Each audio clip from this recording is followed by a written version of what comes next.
హెబ్రీయులకు రాసిన పత్రిక 12వ అధ్యాయం 1-2 వచనాలు. Ready, start.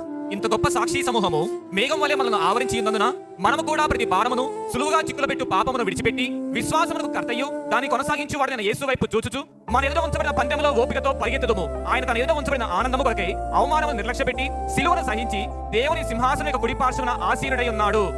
మీకు ఇది అర్థం అవ్వాలంటే హెబ్రీయులకు రాసిన పత్రిక 11 అంతా చదవాలి. 11 చదివినప్పుడు మనం అర్థం చేసుకుంటాం, talking about heroes of faith, విశ్వాస వీరుల గురించి మెన్షన్ చేయబడతాం. పలానా వీరుడు విశ్వాస వీరులు అందరూ చూస్తాం.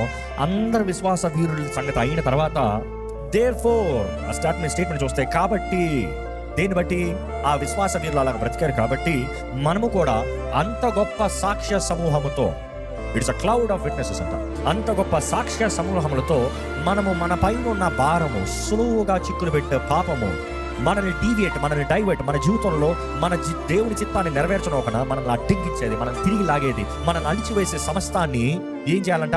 విడిచిపెట్టి ఎవరి వైపు చూడాలంట? విశ్వాసమునకు కర్తయు దాన్ని కొనసాగించు వాడైన యేసు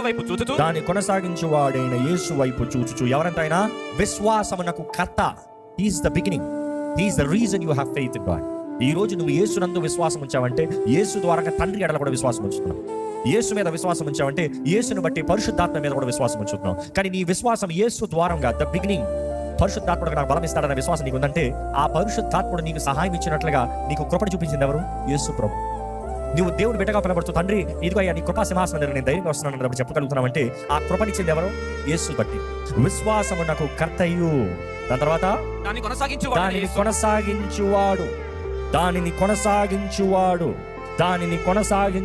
మీ విశ్వాసాన్ని ఎవరు కొనసాగిస్తున్నారు? ఎంత విశ్వాసం ఉంది మీకు? దేనిపైన ఉంది మీ విశ్వాసం?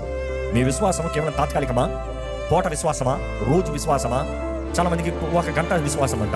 1 గంట మాత్రం ఎక్కడ లేని ప్రార్థన చేస్తారు, ప్రభువా నువ్వు చేసేస్తావు. దాని తర్వాత ఆల్వేస్ రిమెంబర్, బైబిల్ సేస్ క్రియలు లేని విశ్వాసము వ్యర్థము.